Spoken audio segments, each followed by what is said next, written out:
All right, well, let's get started. So thank you guys all for joining. Uh, I'm Jessica Austimer. I'm the president of the local chapter of Wild Ones Greater Cleveland. We were very excited to have you today for the special educational session with John Blakeman. Um, for those that are just joining, or maybe this is your first time joining, or you're listening into our YouTube channel as a part of a recording from this session, I just want to give you a little introduction into Wild Ones, and then we'll jump right into our educational session. So a little bit about us. Wild Ones is a national nonprofit organization that promotes the importance of native plants and restoring the ecosystem. We have well over now 100 different chapters throughout the United States, obviously Greater Cleveland being one of them. And with regards to the Wild One Greater Cleveland chapter, we cover all of Northeast Ohio except for Youngstown. They have their own chapter. Um, and we started just a little over a year ago and chartered last year. So we're growing fast. We're offering a lot of great educational sessions, workshops, in-person socials, which we'll get into in a moment. And for those of you not aware, our mission is to promote, like I said, native landscapes through education, advocacy, and collaborative action. Our vision is native plants and natural landscapes for thriving in every community. Um, so just a few chapter programs. Like I said, we mentioned we have offer monthly educational sessions, special ones like today, in-person workshops for our Keystone Workshop series. We just had a composting class, so we have a wide variety of educational pieces. We have some upcoming garden tours, so check out that information and how to get involved. So ways to get involved in this movement. You can possibly become a member of Wild Ones Greater Cleveland. More information on that, you can join through the QR code. You can volunteer effort, whether it's through your local community towns, such as Friends of Impet Park or Friends of Euclid Creek, or volunteer with Wild Ones. Um, in addition, we just launched our Northeast Ohio Habitat Corridor, and you can join on the map for free. Um, so check that out. In addition, you can donate to causes such as ours. So that way, because like I said, we're 100% volunteer-led organization, and those funds help go towards keeping those events and activities free and open to the public, as well as installing community gardens such as the Friends of Impet Park one that we just did the other week. And you can also connect with us. We have a YouTube channel for various educational videos, Facebook, Instagram. We're on LinkedIn. So definitely please check us out. And thank you for your time. And I am going to pass it over to Sherry. Sherry, would you like to introduce our guest today? Yes, and I'm pleased to be able to introduce John a second time that he came back to talk to you about his topic this evening. John is a retired biology instructor with 30 years science teaching experience at Perkins Schools near Sandusky. He is an experienced Ohio prairie researcher. John planted one of Ohio's first prairie restorations in Erie County in 1973 at Firelands College, BGSU.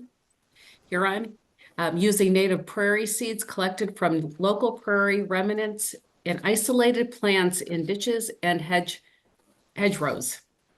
He helped form the Ohio Prairie Association and served as its president. He has presented papers at both state and national prairie conferences and is regarded as an expert in the history of Ohio's tallgrass prairies. He's proprietor of Meadow Environments LLC. He professionally designs, installs, and maintains prairie restorations and landscapes at parks, educational, and private sites, including Erie Metro Parks, the Cosi Museum in Columbus, and at commercial sites across Ohio. He is trained and knowledgeable in both Ohio geology and pre-settlement ecosystems, particularly those of Ohio's lakes, lake plain, and islands. He's focused on the creation of prairie and beach grass environments on Lake Erie's waterfronts, bringing natural maritime landscapes to this unique site. John is Ohio.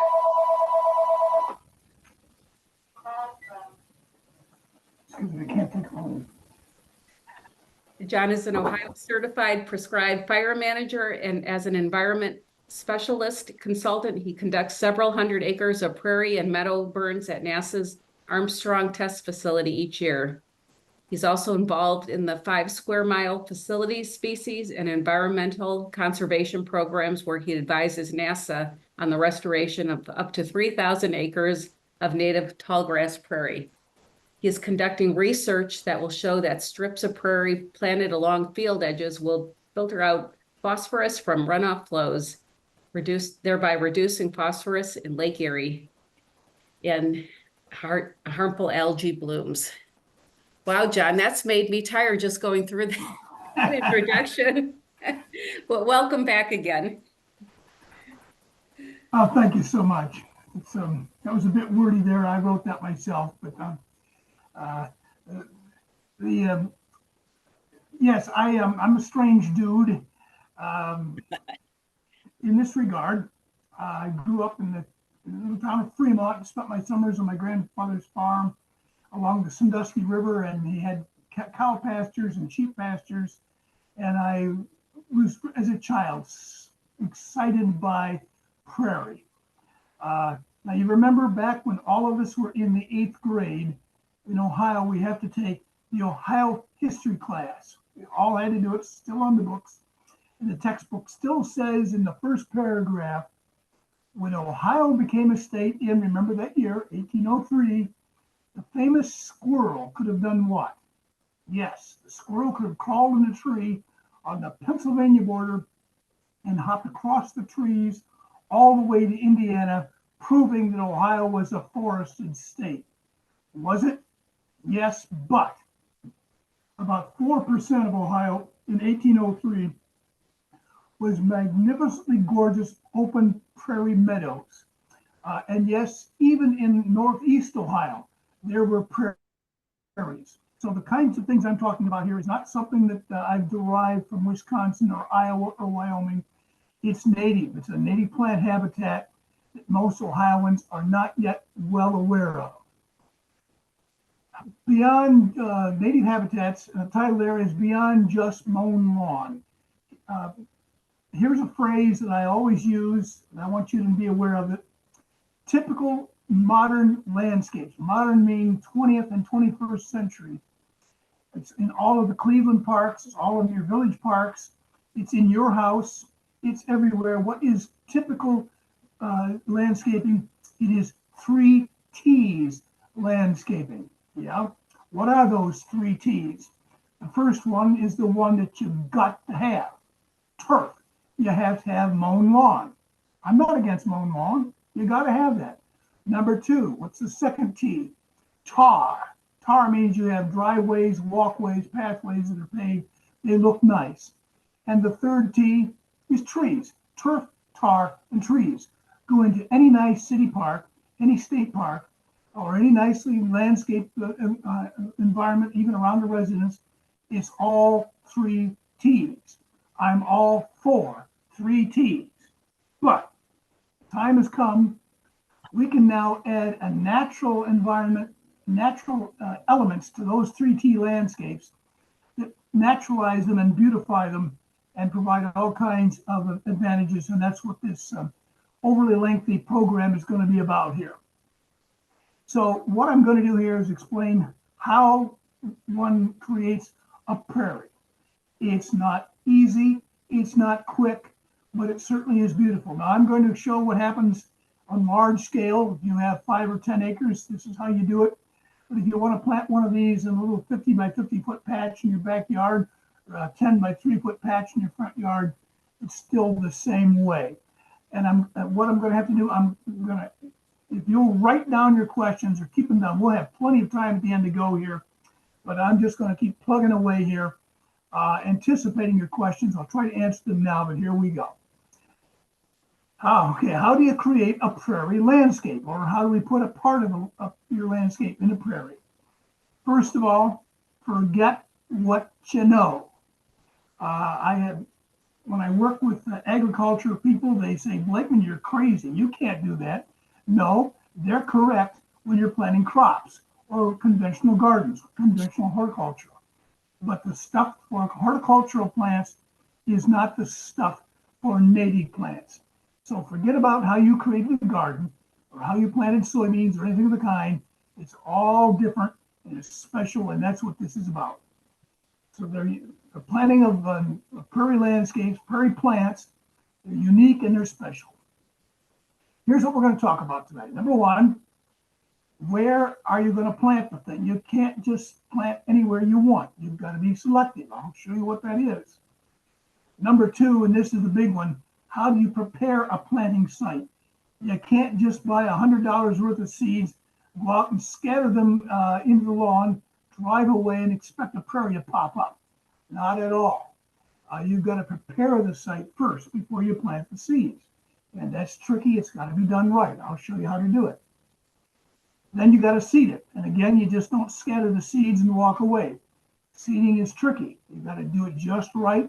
I'll show you how that happens. And it can be done. Then you got the first and second year growth. The first year growth drives everybody nuts. So I'm telling you to begin with. Prairie plants, like most native species, are not weeds. They don't grow quickly and strongly. They grow slowly and at their own speed. And prairie plants spend their first year growing mostly where? Down. They put deep roots down, but stems and leaves go up slowly and not very much. Let's see, we go. Here we go. All right, I'll pick it all up. Here's what I was talking right here. Long-term management, we'll pick it up right here. We got it. Okay, those are the things we're going to talk about. And let's get going. Site design, 7 things. Here we go. First of all, where are you going to put your prairie? You got to pick the right spot. Number one, prairies got to have sunshine. They won't grow in shade. You got to have at least a half day of sun. I can't tell how many times I get people say, oh, I got plenty of sun in my backyard. And yes, we find out they got direct sun from 1 o'clock, and from 11 o'clock until 1 o'clock. And midday, there's direct sun. The rest of it, the trees are there. It's got shadows. If you're going to do that, you got to plant ferns or something that handles shade. Got to have direct sun for at least half a day. If you got a real steep slope, which we don't have much of, and it's north facing, the sun never shines there, that doesn't work either. And if you have a real steep, a 45-degree slope coming in, if it's full sunshine, it can work, but you've got to do some real fancy seeding work to get the seeds to grow on the slope. Okay, site preparation. This is the most important thing to do to plant a prairie. Number one, get rid of all existing vegetation. Ooh. Prairie plants grow spectacularly well once they're established. But in their seedling years, they're prima donnas. They cannot handle the competition of even common weeds. So that's what your site's going to look like. There's somebody's lawn, and we've eliminated all of the lawn. In that case, they used a rototiller, then a disc, and they flattened it all out, and we got rid of all the lawn. Now, actually, I'll be honest with you, we don't like to use a rototiller or a disc because that just brings up weeds. But the key thing is you simply have to spend the first summer preparing the site. If you're going to plant a prairie in your backyard, I'll help you. I'll advise you right now. But right now in June and July is when you got to get out there and kill the lawn. All right. There's 3 ways of doing it. You can spray it with glyphosate and Roundup, and everybody throws their hands up and say, well, can't use that. Well, actually you can, legally you can. Just use it per the label. Don't breathe it in, don't get on your skin. Don't let the wind blow it all over. It does work. I use it very, very carefully. They used to tell you, till it. Use your rototiller, chop up everything. And everybody says, well, yeah, that's good because it loosens up the soil. Yeah, when you're planting your garden, that's exactly what you want. Prairies don't like loose soil. They want solid, compact soil. We're not planting a garden, we're planting a native habitat. So no, we don't till it. We don't even rake it over with any kind of a harrow or anything of the kind. If you have a large area, which we're not talking about for you, but if we've got 25 acres, we'll have a farmer plant Roundup Ready soybeans for a year, and then we can plant the prairie in the soybeans. But the method you might want to use in your backyard that I don't have listed here is smothering. You plot out where your prairie is going to be, then you get a whole bunch of really thick, wet newspaper and lay it down on the ground and keep it wet all summer, or you can buy some black plastic, and that the light does not get to the ground. That smothers the lawn grass there, and you do that sometime in July and leave it that way until next November. You've killed everything, and it works really well. So you got your first year, you got to spend a year preparing the site. There is prairie grass growing up in some soybeans that somebody planted. Actually, that's a soybean field. That's not prairie grass. Those are weeds that somebody planted, and the Roundup kills the weeds. Then when the soybeans are taken off, there's nothing that grows there except our prairie plants when we seed them. There is a perfectly prepared site. It's ready to be seeded. As you can see from the grass in the back, that's what it looks like in August. Yeah, there's a few weeds out there, but not many. We have lots of bare ground. Okay, if you're spraying with Roundup, ideally you'll spray it once in April. You can still do it in May, even now, just late in June. You do one spray. It looks like it kills everything. It doesn't. It just kills the top. You got to come back in late June or early July. There's a bunch of annual weeds that pop out in the summer. You spray it a second time. Then oftentimes you have to do a final spray in October. It gets the last bunch of weeds. That's in August, or like you say, in October. So all during the summer, two or three or four sprayings. How do you know when to spray? If you see anything green going up, then you got to spray. Or you don't have to do any of that if you smother it with mulch or plastic or wet newspapers. Keep the sun off the place all summer. But you got to kill everything that's there without disturbing the soil. That takes a whole summer. There you go. There's the lawn that we sprayed with Roundup. Everything is killed. Everything is perfect. The grasses are killed. The surface weeds have germinated. The site is mostly bare. No vegetation going into the winter. Your neighbors think you're nuts. What are you doing? You got a bare patch out there. You killed everything. How could that be natural and good? Well, it is. You just got to hold on. Here we go. Now, like I say, if you're planting a large site, acre or two in the countryside, we, as I said, we have a farmer plant Roundup for the soybeans, and we plant into soybean stubble in October after we harvest those. In the projects that well ones are going to do, we won't be doing that. Unless you've got a city that's going to plant a 5-acre prairie in a big park. We'll work that out. That's why I say you use Roundup Ready soybeans. That's for big sites. Okay, now how do you plant the seeds? Well, that's special too, because the seeds are fluffy, coarse, and they're hard to distribute. There's what they look like. That's a handful of seeds of Sorghastrum nutans. Those are the seeds of a beautiful, stunning 6-foot-tall prairie grass called Indian grass. Aesthetically, it's the most spectacular grass. Wait till you see the picture of my backyard with that. That's a handful that I just collected in October. How are you going to get those seeds spread out over the prairie? See how you do that. The second thing is this, a process called vernalization. Vernal means spring. It means going to planting in the spring. Actually, many species require passing the seed in cool ground before germinating. Now, what everybody wants to do, they buy their seeds in May, and then they go out and plant it right now in June, because that's exactly what you would do with a garden plant. People don't do that. It's a waste of your time and money, because they plant the seeds, And then at the end of the summer, almost nothing but weeds is coming up. They come back the next year and there's just more and more weeds.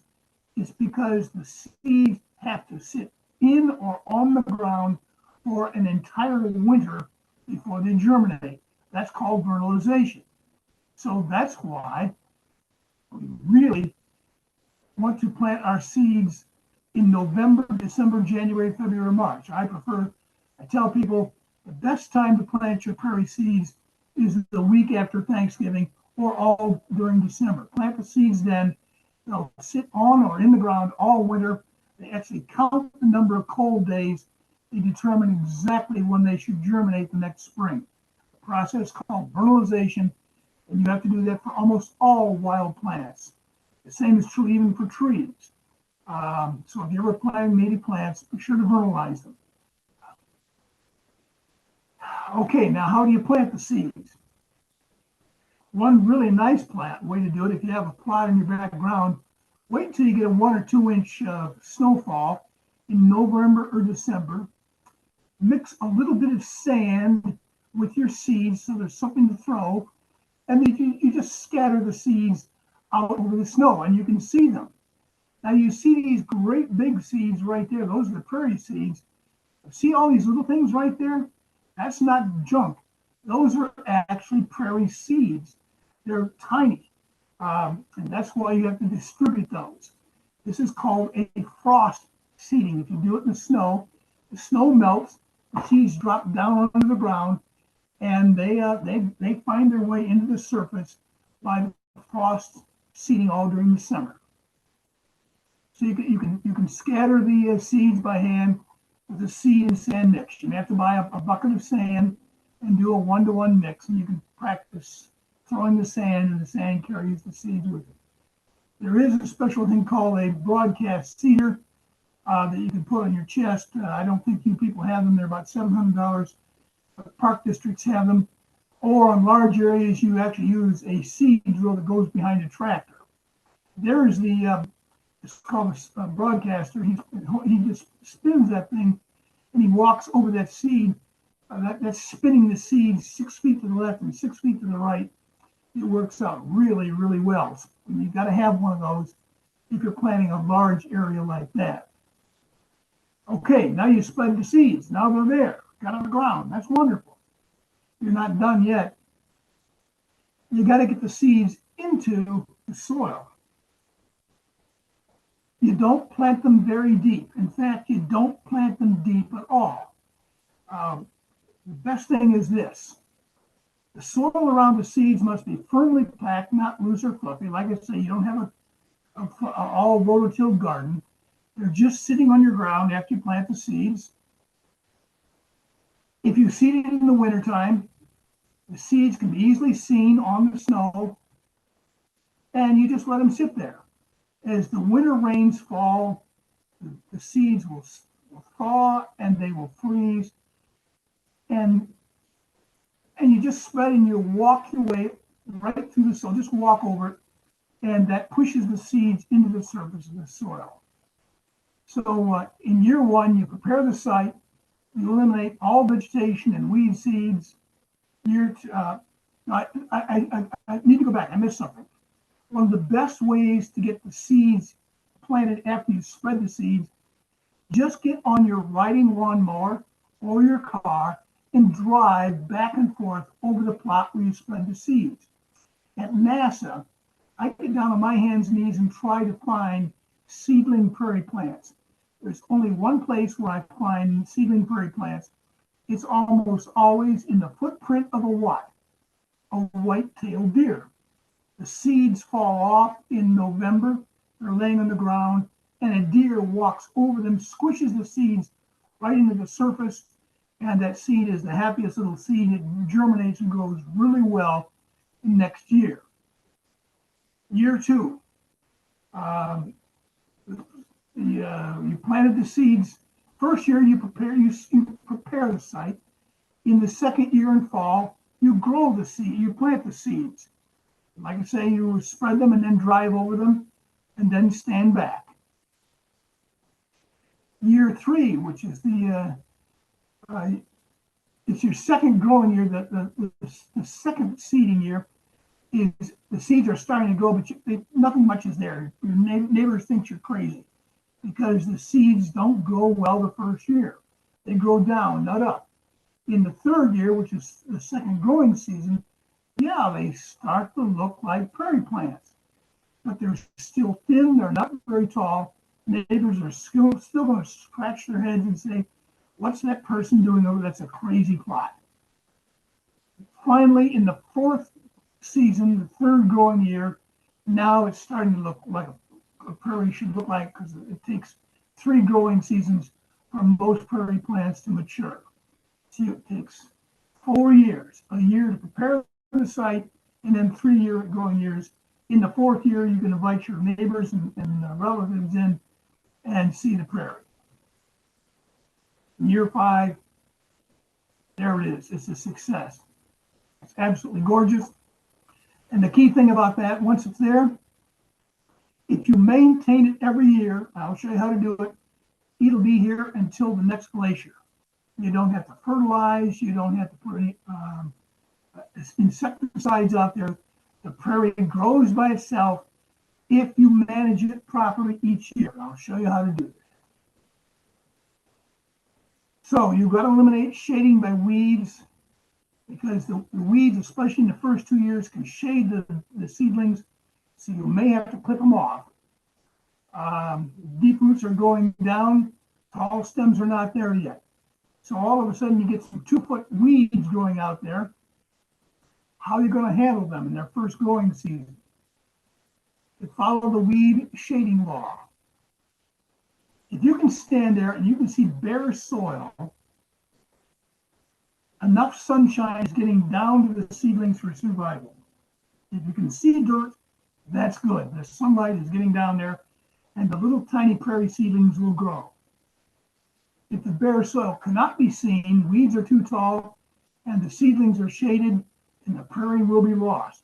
You're going to have to get rid of the weeds. Here's how to do it. So mow the weeds off. Just get on your lawnmower. Set your lawnmower as high as you can. It's probably just 3.5 inches. And drive over the plot, and that clips the tops of the weeds off. The prairie seedlings underneath, the tops may be slightly clipped off. But there's one thing that all prairie plants are adapted to. That's grazing by animals.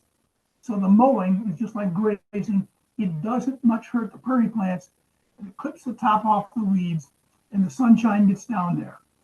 There it is. That's a new prairie plot right there in about July of the first growing season.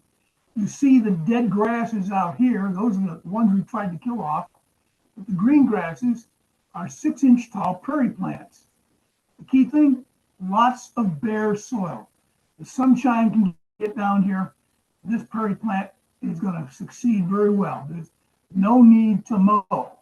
But if it's all covered and you can't see any ground down there, you'll have to clip the tops off the weeds so the sunshine gets to the surface.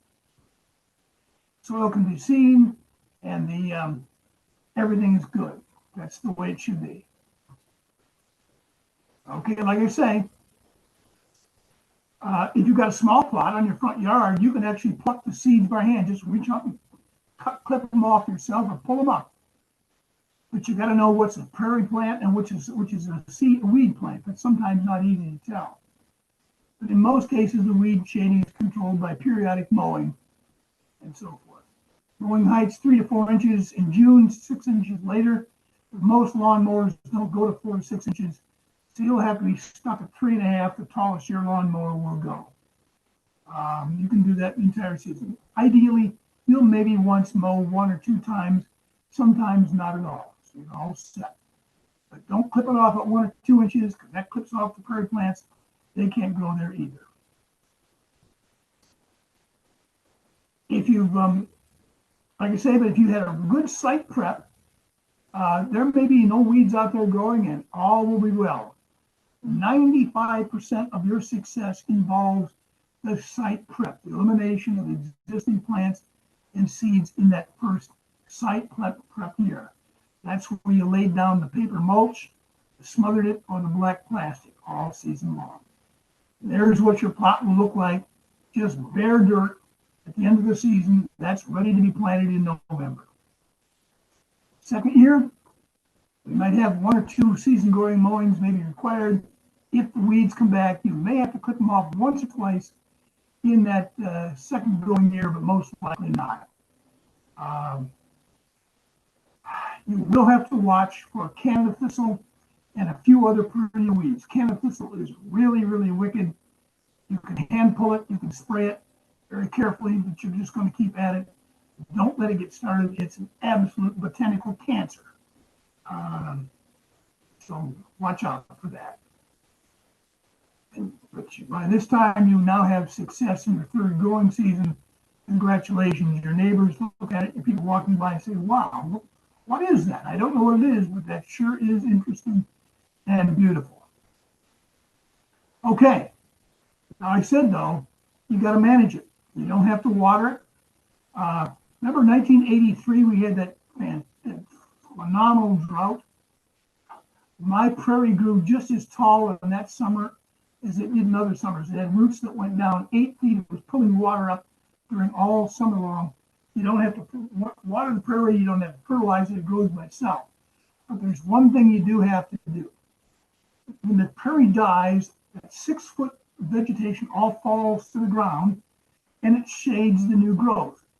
Now you can let that there for 1 or 2 years, but after the 3rd or 4th year, that mulch, it's called duff, that accumulates, and you got to get rid of that. So how do you get rid of that duff, the dead leaves and stems from previous year's growth? It's ideal, the best time to do this in March or April. Spring always started when I went out and got rid of my mulch, or my duff on the prairie. That was the first thing I did every spring. On small sites, such as you have in your backyard or your front yard, just put your lawnmower on there.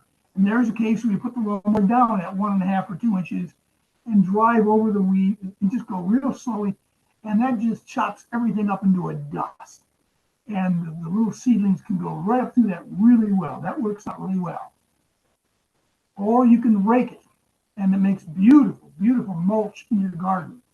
My wife used to love it because I would rake up the prairie mulch, put it in the garden 6 inches deep, plant tomatoes in there. We never had a weed problem at all. It's fantastic. Okay, now hold on to your seats here. This is not for everybody. Actually, it is phenomenal. And I would, if anybody's interested, get a hold of me. I'll have you come out and watch me do prairie burns next spring. Prairies and fires are inextricably connected. Fires are restorative, not at all destructive. Nothing looks more destructive than a prairie fire. When you say prairie fire, people say, whoa, it's bad. No, it's phenomenal. But you got to know what you're doing. Now, actually, to burn prairies, you have to properly notify the Ohio EPA using their form, and I'm an expert at this. Outside of city limits, the prairie has to be burned by a certified Ohio prescribed fire manager. There's only about 25 of us in Ohio. I do that. That's why I say I have the strangest job in all of NASA across the globe. I am NASA's only pyromaniac. They hired me because I am a certified Ohio prescribed fire manager, which means I'm allowed to set their landscapes on fire to restore the prairies. And we do it. It is a phenomenal thing. Here's a small spot right there.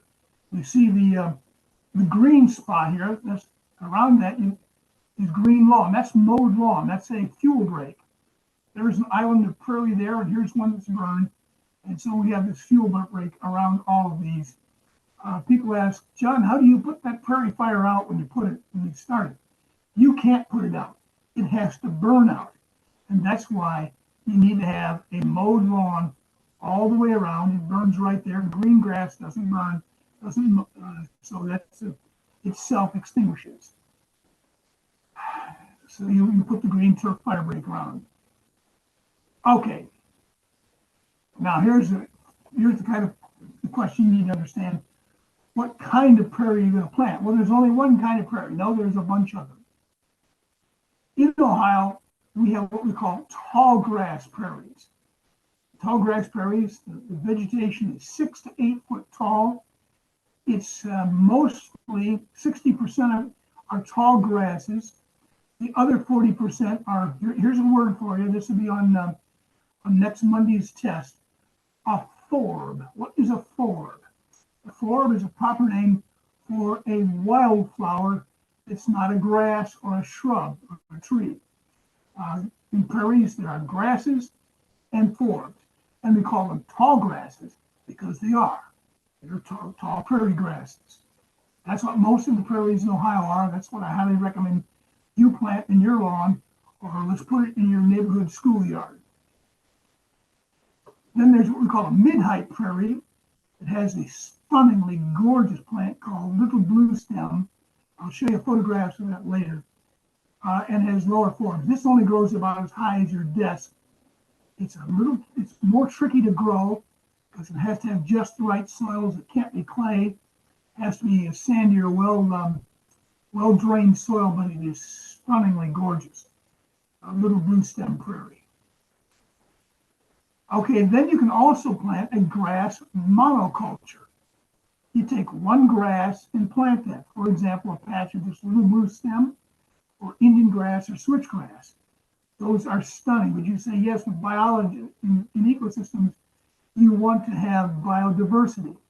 Well, yes, that's true. That's why you would normally plant an entire prairie with 2 or 3 or 4 grasses and 5 to 10 or 12 forbs. But there are areas where you can plant just a plot of a single grass, and it's absolutely gorgeous, and it provides ecological benefits. And then you can also plant an exclusive forb patch. But I don't recommend forbs because forbs by themselves flop over. They need the grasses to hold them up. A forb patch is nothing more than a garden, and weeds come in there and it's a mess. I'm not against a prairie garden. If you want to plant prairie plants in your garden, plant them. You will just have to tend to them all year long, just like you do normal garden plants. So tall grass prairie is the most important, most significant one. There is one that we've gotten awards for. If you ever travel out to Huron, on the west side of town, there is Bowling Green State University's Firearms College campus. It's on 35 acres. It used to be called the campus in the cornfield, and that's where it was. And I got a hold of the college and they said, you know, you have 35 acres and 40 acres in the back. You need to have an arboretum. So it is now the James H. McBride Arboretum. And in that arboretum, right next to the campus, I planted prairies. Here is a stunningly gorgeous island of native firelands prairie. Firelands is Erie and Huron County. It used to have prairies. And so I restored it right there. The campus now gets an award. It's one evaluator came to the campus and said, I've been at 2-year colleges all over the Midwest. Nobody has a more beautiful campus than BGSU Firelands at Huron on this utterly flat, featureless ground. It's because we have native trees, which you can see in the background, oak trees, and these beautiful curvilinear islands of prairie grass surrounding a beautiful lake that we created. This is the kind of thing that every schoolyard should have, every city park should have elements of native prairie. The kind of thing Wild Ones is doing all over the Midwest, and you'll be doing shortly in Northeast Ohio. Then this mid-height prairie, that's little blue stem and a black-eyed Susan right there. Notice the delicacy of that grass. It only grows about knee-high to waist-high. It has a beautiful texture. There's a beautiful color there in the springtime, in the summertime. Then in the fall and winter, it turns an unbelievably scarlet autumn color. There is a 6-foot-tall patch of nothing but switchgrass. It has beautiful textured leaves and flower and seed heads on the top. That was normally just bare ground, bare lawn. It's a beautiful hedge of switchgrass. This is my favorite grass, Indian grass. It has that beautiful golden seed heads, grows about 6 feet tall, waves back and forth in the wind in August and September. Then in October, it turns a stunningly gorgeous yellow-red color and stays that color all during the winter. Just stunningly gorgeous. Monoculture of Indian grass. I'm working with the Ohio Department of Transportation between Sandusky and Huron. They're putting in a brand new 4-lane highway, and we're going to try and have native plants in all of the intersections, all native plants, because there's a great big bikeway that's going to be from Huron to Sandusky, and all along we're going to have patches of these grasses and prairies. It'll be just stunningly gorgeous. Got to convince the engineers, though, to do it. It's hard. They're starting to see it, and they're having people like our local garden club saying we got to do it. It's the kind of thing that Wild Lunch is promoting with the Department of Transportation everywhere. Okay, we're getting closer to the end here now. These are some of the common forms. This is one of the most famous ones, purple coneflower. Now, I cringe when I say that. Everyone loves to plant this plant. Should you? Okay, go ahead. I will not plant this plant in my area in Erie and Huron counties. Why? Because it does not grow well on our heavy clay soils, and it was not here in pre-settlement times. It grows in the southern half of Ohio, grows all over in Wisconsin, in Michigan, Illinois. It is a stunningly gorgeous prairie plant, but in my part of Lake Plain, Ohio, it is not native. So when I'm doing a prairie restoration, we don't do this. I made sure that NASC never plants this thing at the Armstrong Test Facility. It doesn't belong there. We've got other plants again, but if you want to plant, you can imagine this in your garden. Before I forget, this is one thing I like to do. When we do a prairie patch in a metro park or on a schoolyard, I like to plant them near a parking lot. I like to have a big sign that says pollinator support patch, native tallgrass prairie. So when people come up to the park, they can see what it is. Oh, those aren't weeds. That looks pretty good. What is that? Then in 1-inch letters on the bottom, it says, for your pleasure, please feel free to pick and remove the flowers in this patch. What? You're inviting people to go cut those flowers off and take them home? I sure am. Well, why would you do that? Well, because I want them to vote yes on the next county parks levy. I want them to support the school. Does it hurt the prairie plants? No. Nobody takes the ones 10 feet in because it's too hard. There'll still be plenty of flowers here, but what it does mean, people can make bouquets of grasses and flowers all summer if they don't have their own local prairie patch. You have a prairie stakeholder when someone does that. It's just the way it should be done. So how are you going to figure out what to plant? Well, there's all kinds of prairie landscaping books and websites. I marked this one down. This is the website you need to go and study because it's local right there in Hiram, Ohio. Bob Karras is OPNC. That's OPNC in, check their website.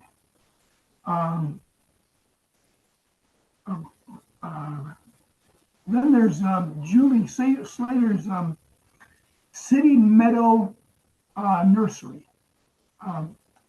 Excuse me. The other one, I don't have the name up here. Meadow City Nursery. Meadow City Nursery. She sells individual plants you can buy, and OPNC sells seeds. Go to their site. Lots of information on there. It will help you in all of this. Now, I'm a Buckeye. Those are good people in Michigan. They're wonderful people in Wisconsin. And they all have prairies and prairie nurseries. Don't buy a thing. Neil Dibble up in Wisconsin has Prairie Nursery. If you want to go to Prairie Nursery website, look at it. It's phenomenal. Actually, their handbook tells you everything I just said. Don't buy anything from Wisconsin, from Missouri, because those plants grow in different environments. They go farther north, farther west. You plant them in Ohio, they just don't do well. They have to be what we call local ecotypes. And OPM seed has seeds that do grow well in Ohio. But you're certainly welcome to check those websites for information. And there again, I just love grass. Monocultures, you have a schoolyard with these next to a parking lot with a hedge. It's just stunningly gorgeous. And the key thing here, what everybody wants to do is, it's now November. They think I got to go down and cut down my prairie patch. No, no, no. You want them to be there in the wintertime. We all live in Ohio. What are the three landscape colors in Ohio in January? Gray, brown, and black, and ugly hues of each one of those. Except if you have a prairie. If you got a prairie in your backyard, you look out the window, and your prairie patch has some colors of reds and orange and yellows and beige. It has beautiful winter colors, and the frost and the snow on the textures are stunningly gorgeous. Again, I said before, I personally don't like four patches. They get weed. If you want to plant one, get it and just tend it as a garden. Ideally, just plant a few grasses within the grasses and hold them up. One patch is a garden, not a prairie meadow. Okay, here's some pictures. Now, there's only about 8 or 10 of them. There are 50 different species. This thing right here grows about 5 feet tall, dense blazing star. I would love sometime in August to take you people through Armstrong Test Facility. Arrange with me. I'm allowed to take people into NASA. And I would love to take anywhere from 6 to 2 dozen people come out to Huron, to Sandusky, and I'll take you on a 2-hour tour through the native prairies of Armstrong Test Facility. It's bigger and better than Cuyahoga National Park.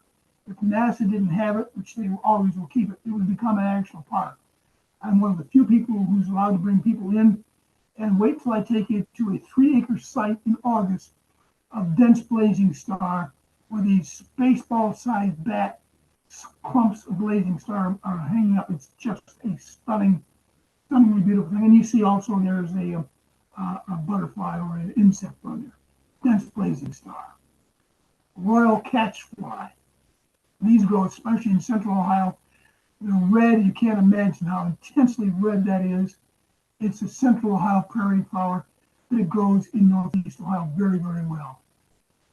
This one should be in everyone's garden. I do not know why the landscapers, well, I do know why the landscapers don't have it, because it's a goldenrod, and goldenrods are red. They give you seeds, and make you sneeze. No, that's not true. This thing has this beautiful flat seed heads. It's in the yellow, beautiful flower from August until November or October. Put it in the back of your garden if you do your garden, or just plant it. It's just stunningly gorgeous year round, and it's just loaded with pollinators that come in there. It grows really well. It's long lived, stiff goldenrod. Everyone should know it and love it. The quintessential prairie flower is yellow coneflower, sometimes stupidly called gray-headed coneflower, or sometimes brown-headed. We're now calling it common name yellow coneflower. It has those drooping yellow leaves. If you're driving around the countryside and you see it in that Disney ditch, that means that used to be a prairie. It grows where prairies once grew. It grows exceedingly well. It's just beautifully gorgeous. You need to have that in every prairie mix. It changes landscapes. It should be everywhere. The Ohio Department of Transportation should be planting this along roadsides. The state of Iowa, along all of the roadsides, both 4 lanes and even just county roads, they are now planting prairie vegetation along every roadside. It's stunningly gorgeous. We need to do that in Ohio. Butterfly weed. My little town in nearby Huron, Ohio, has an ordinance that says weeds are not prohibited, are not allowed, including milkweed. And this is a milkweed. So in Huron, you can't have any milkweed because, those monarch butterflies, they kill people. Now, it's just a goofy law that somebody put in 30 or 50 years ago. We're changing it to allow things like butterfly weeds. Stunningly gorgeous. tall bone set, 6 feet tall, with butterflies all over it. Ohio spiderwort is beautiful, beautiful purple flowers. It blooms from 6 o'clock in the morning until 9 o'clock in the morning. It's just stunningly gorgeous. At NASA, we have 35 acres of this. It's just stunning. Mountain mint, there's actually several varieties of this. If you're walking through a prairie and you've got mountain mint, you take a sniff, you can smell it. It's just fragrant, mint-like fragrance from 25 feet away. It's just stunningly gorgeous. In the fall, that all turns an orange color. This is the one that everybody should have everywhere. Wild bergamot, great big 2-inch flowers. It grows like a weed, but stays where you plant it. Bumblebees, everybody loves it. It also has a wonderful fragrance. It should be everywhere. Wild bergamot. False sunflower, and beautiful bloom during all the last half of the summer. This is the one that I discovered. It was thought to be extirpated in northern Ohio. At NASA, I discovered a patch of it. They didn't know it was there. It was on the Ohio Endangered Species list. After we burned it, a bunch of them grew back. We've now saved the plant. It's about 3 inches tall. It's a sunflower that grows natively, not an annual. You plant it in your garden. You can pick flowers off of there all summer long. It's just stunningly gorgeous. We've saved the plant, and it grows all over Erie County. And oh, by the way, some of you have heard, there used to be a problem in Ohio. I planted my first prairie in 1973, and I was illegal. I stole prairie grass seeds from a ditch somewhere. I drove away with those seeds and planted them at Firelands College. That's illegal. The Ohio Seed Certification Law makes it illegal for you to pick up an acorn on one property and plant an oak tree on another property because it's illegal to transport any found or native seed across the property line without a seed first being certified, which it isn't. I helped write a law to do that. The law, as you may have heard, is House Bill 364. It now allows people like you and me to take seeds from native prairie, transport them and plant them without violation of the law. And we're now doing that for the County Sunflower. The House Bill 364, 2 weeks ago, passed the Ohio House 90 to nothing. They loved it. It's now in the Ohio Senate, and it's going to pass there. So by this fall, we'll be able to legally share and plant these seeds, such as a stunningly gorgeous sunflower. Here's the one that everybody wants in their garden. It's prairie dock. Those leaves are 2 feet tall, 1 foot wide, and the stems grow literally 8 to 10 feet tall with 50 beautiful, gigantic 3-inch yellow flowers. It's the tallest form in Ohio. It's gigantic. It's stunningly gorgeous and grows well in prairies. It just says, look at me, ain't I great? Prairie dock, a stunning prairie plant. Little rosin weed. This thing is 6 feet tall, and you can see the massive flowers there. Goldfinches just love these seeds. It's just stunningly gorgeous. We have a bunch of them at the McGuire Arboretum. You can see them all over there. It should be in everybody's prairie. World rosin weed, a very rare plant that grows well. Well, I talked on and on here. We'll finish this up very, very shortly here. The forbs handle droughts, they're long lived, so on and so forth. Native prairie plants. One last thing about design. Last thing. Absolutely crucial. Nature does not have circles, squares, rectangles, or triangles. Yes, human gardens do, but nature does not. So emulate nature, not a formal garden. Here's what I did. Here's a client I had. They just built a house on 2 acres. There's the house, and there's their gigantic backyard. And they said, they look out of the window and they see a beautiful forest here. Somebody said, you gotta check this John Blakeman guy to put a prairie in there. Here's what we did. We took, this is all mowed turf. This is 3T's landscaping up here, that's fine. Although I would have put a hedge of switchgrass along there later on. These are 4 different islands of different kinds of prairie. So, blue stem, big blue stem. Each is a little different, but you look out, it's beautiful. And you can walk through these beautiful curved walking lanes. On Monday, you go this way, on Tuesday, you go that way. It's just spectacularly gorgeous in all seasons of the year. This is my masterpiece. I got to show this to a bunch of landscape architects down at Meadow, Ohio State University. They say, Blakeman, what do you do? Okay, this is 12 acres of property over in Fremont, Ohio, along the Sandusky River. And this was a new house they just had built. And the architect had a straight line walkway, driveway. It was going to come right here, right in. I stopped and I said, no, no, no. You've got to make it sigmoid, S-shaped. They say, well, that'll make it longer. Yes, it will, but it'll make it more beautiful. So they did. They put my S-shaped driveway in there. Then what are we going to do with all this open space that's going to have to be mowed lawn? Ready? There it is.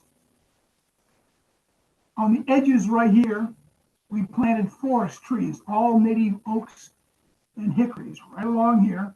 This was, they're now 24 years old, 24 years ago. It's now 25 feet tall. Each one of these is an island of prairie. There's a tree grove. Those are some crab apples. But as you look out from the house, as you drive in, it's stunning. Here's what it looks like at the top. There's what it looks like in October. The prairie grass is all taking on now. There are autumnal colors. Here's the driveway. There's a bunch of oaks right here. You walk through it and drive through an oak lake. You can't even see the house. You can just see these oaks here in the prairie. Then you turn left, you see all of this. You drive in, and as you drive in, there's the house. And then when you drive out, it's the same way. You go past all of these. It's theater as you drive. Every 20 feet, the view changes. You live. You leave. You are impressed. This is what native plants landscaping should be. Now, yes, this is a gigantic site, but you can do that on a half-acre suburban lot also. You just make it all smaller. Here's what I'm doing over in the city of Ottawa, Ohio, the county seat of Dunlop County over in western Ohio. This was a 2-acre open lot right next to downtown Ottawa. They were just mowing it. When people drove into town, just like a vacant lot, nothing was there. Somebody said, you got to hire this John Blakeman guy. I didn't hire him. I did it for free. I don't charge. And here were the 4 trees, 2 tiny ones, and right there. And the rest, and some trees on it, just mowed lawn. Didn't look like much when you head into downtown. What did I do? Here's the plan. They're putting it in this year. Okay. We put a new walkway so you can get off of the walkway there, the sidewalk. We drive along. We'll put 2 benches right here. Each one of these yellow patches, notice the shape. Those are all pollinator support patches, different kinds of prairies, with different kinds of forms in each one of those. So when people drive by, they'll see those. They'll be gorgeous.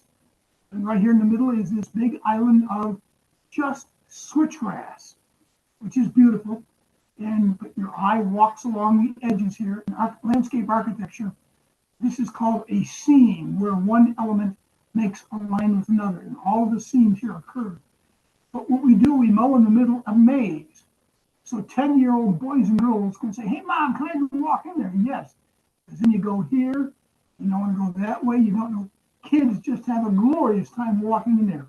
And so do people. It's just wonderful. And then over here we have a hedge because there's a house right here. And they were a little concerned. So instead of putting a wall here, we just grew a 6-foot tall hedge.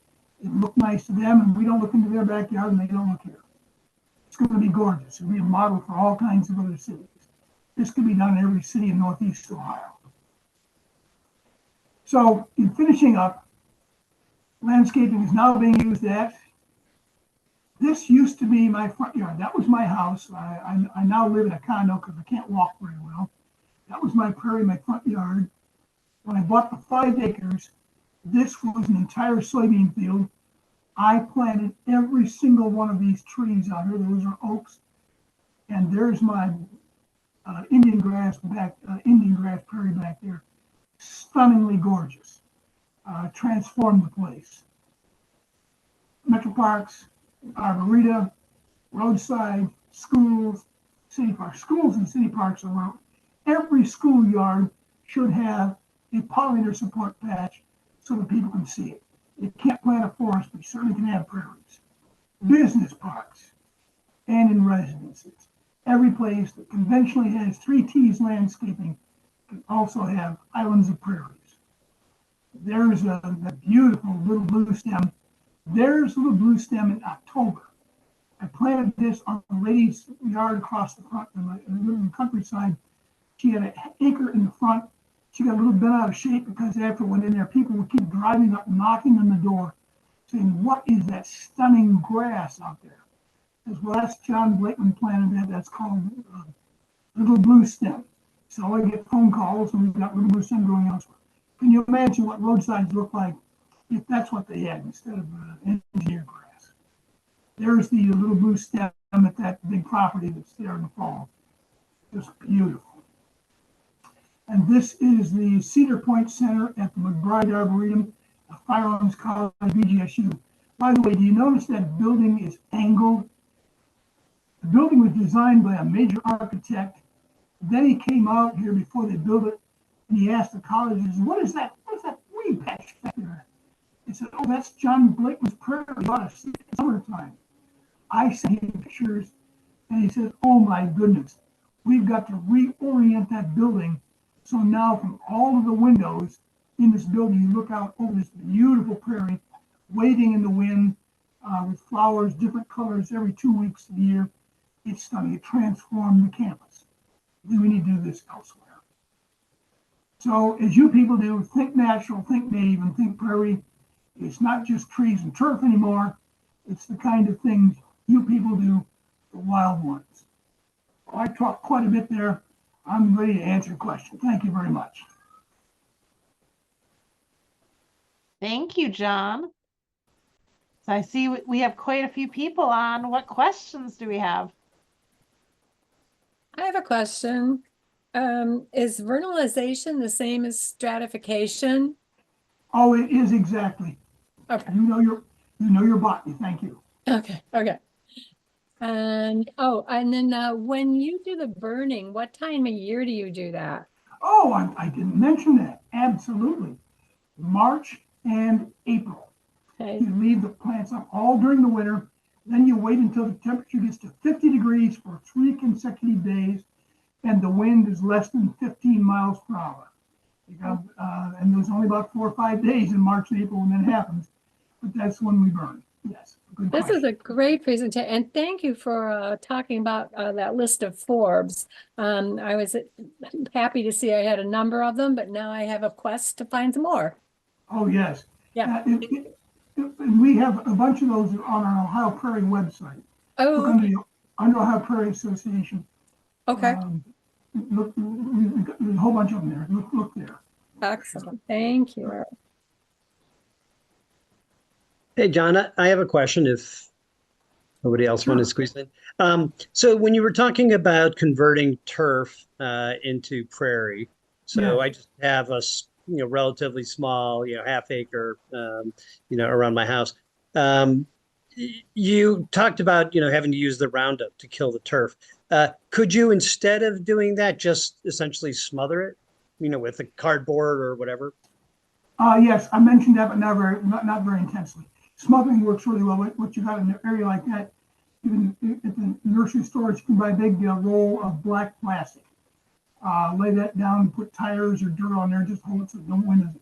You can smother any way you want with wet paper, lots and lots of leaves. Usually you can't get enough to do that. Smothering absolutely works. But the key thing with smothering, you got to start right about now because it's got to go through all of July, August, and September. Wait until if you wait into July, You may not get a complete kill. Okay, so you don't have to use Roundup to be able to get rid of. No, you do not. No. Okay, thank you.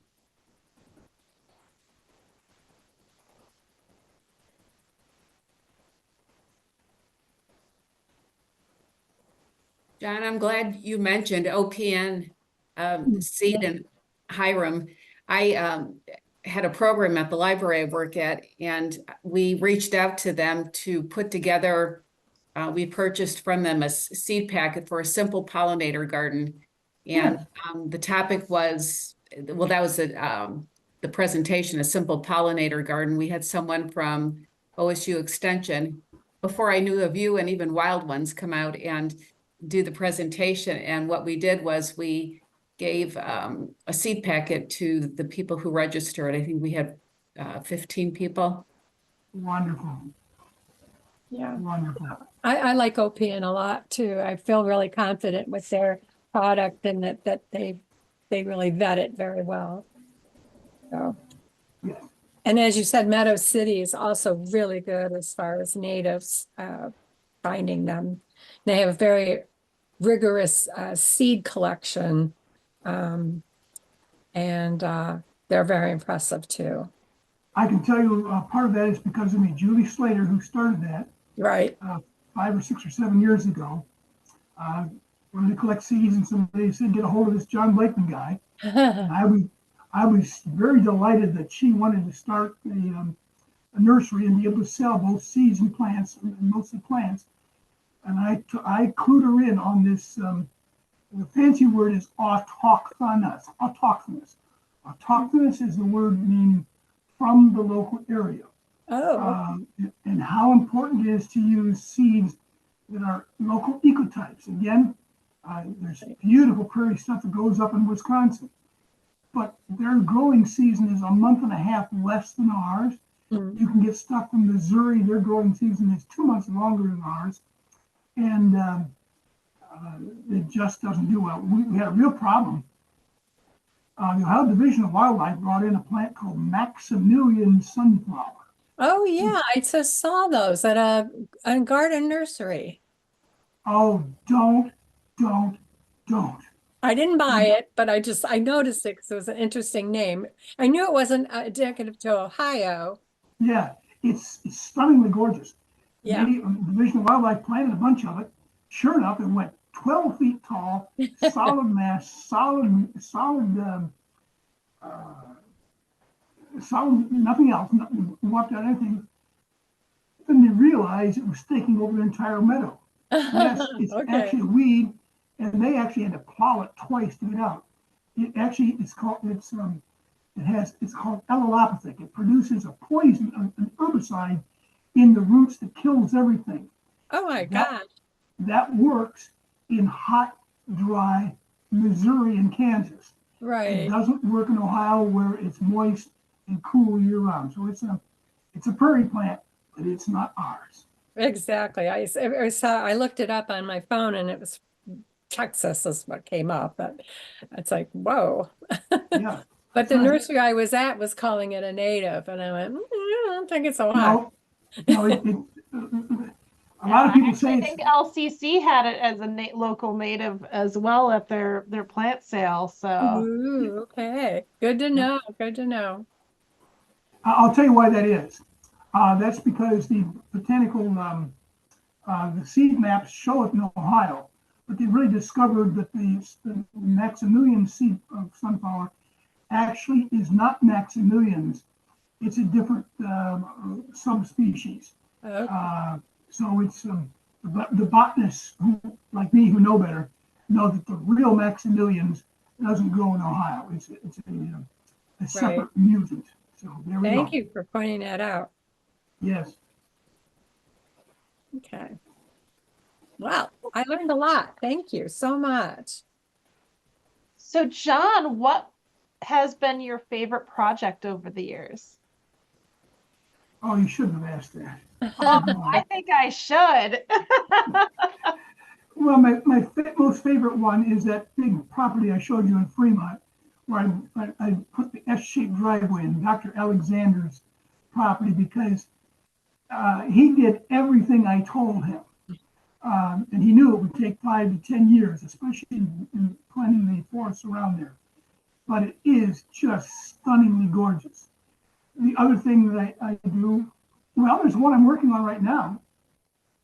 I didn't have a picture of it. I live near Sandusky, which is near Huron. Just like Cleveland has, what's the lakefront park down there.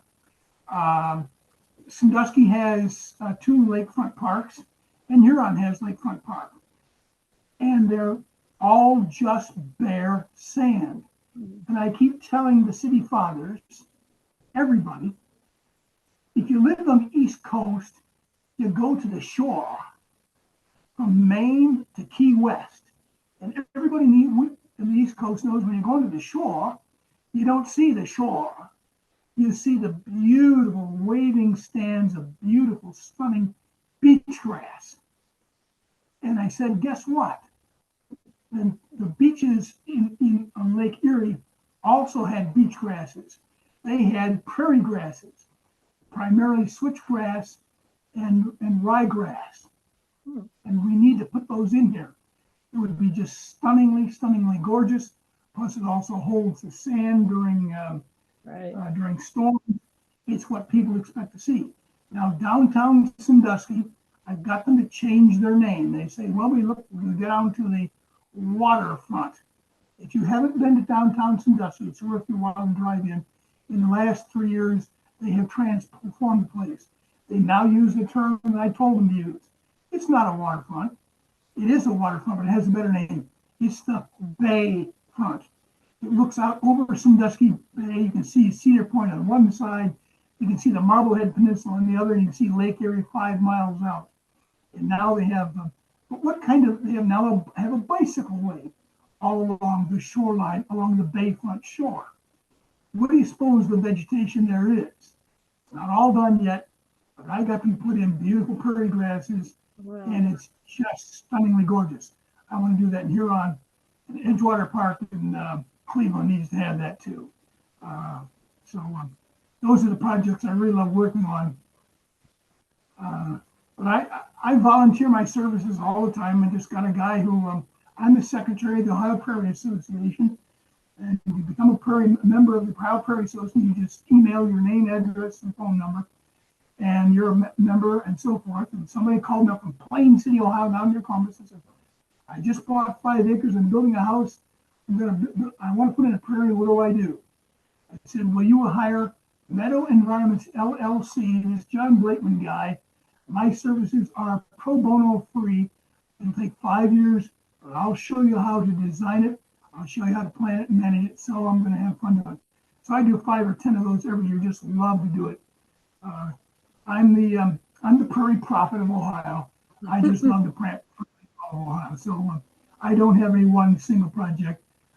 One thing I really love to do, and I'm still levitating right here, is to talk to people like yourselves who understand. So thank you. Thank you.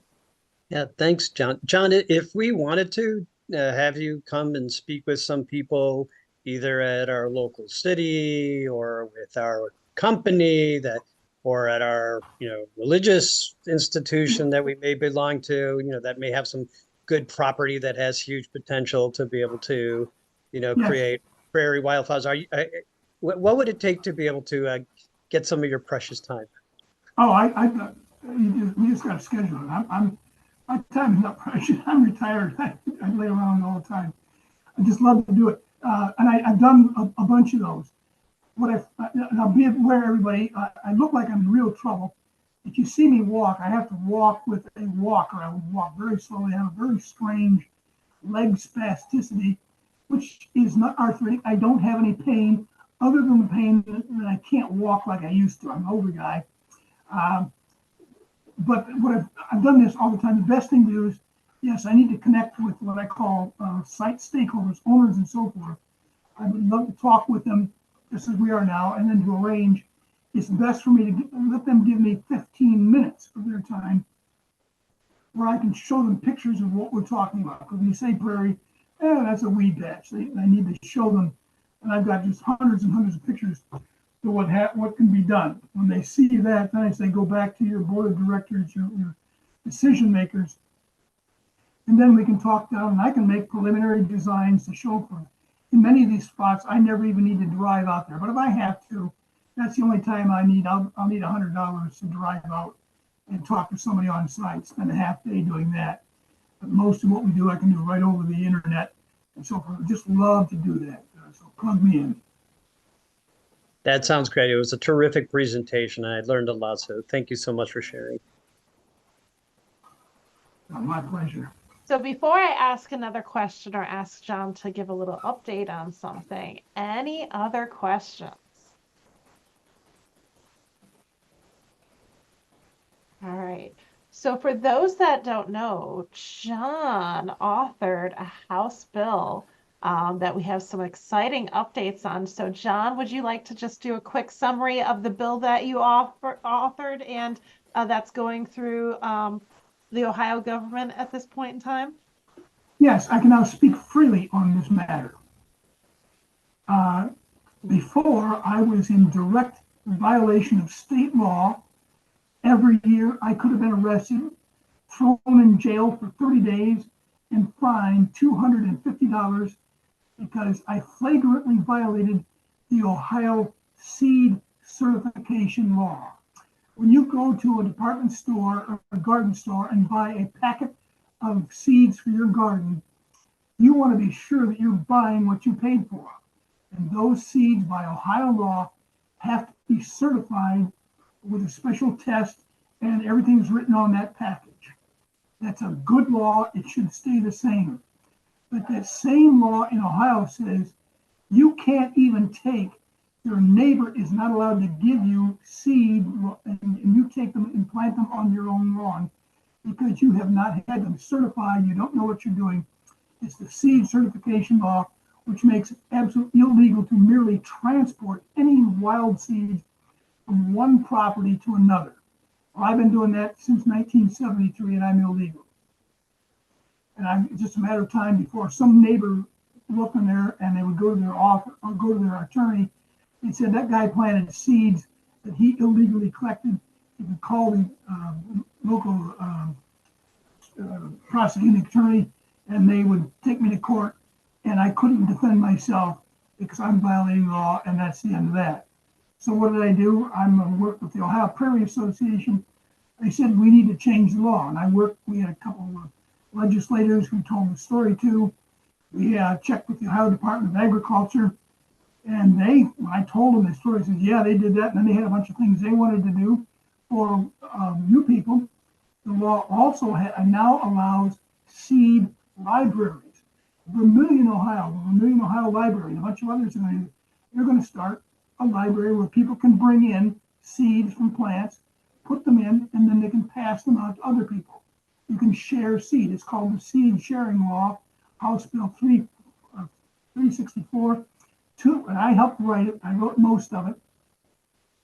2 weeks ago, it passed the Ohio House with a very squeaky score of 94 and none against. It was unanimously voted on.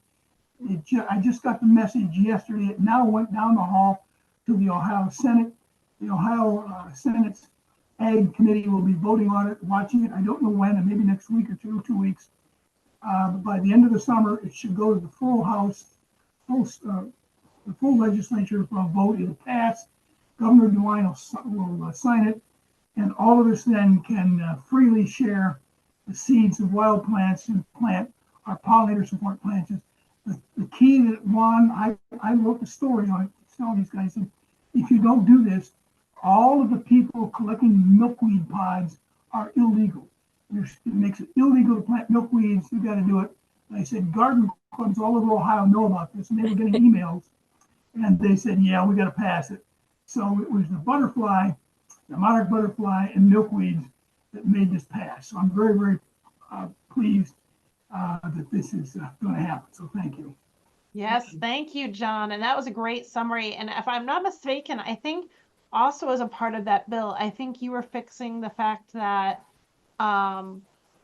was it common milkweed and maybe it was ironweed and there I thought there was a list of some plants that were either being removed as not noxious or Oh, noxious yeah, or invasives. Like I thought you were fixing a few other things like that. yeah, the Department of Agriculture did.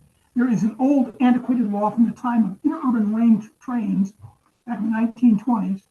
They made the seed certification law, and in that law, it said that the owners of these electrical railways, which we have not a one of them today, and private highways and private railways have to cut down every year all of their noxious weeds.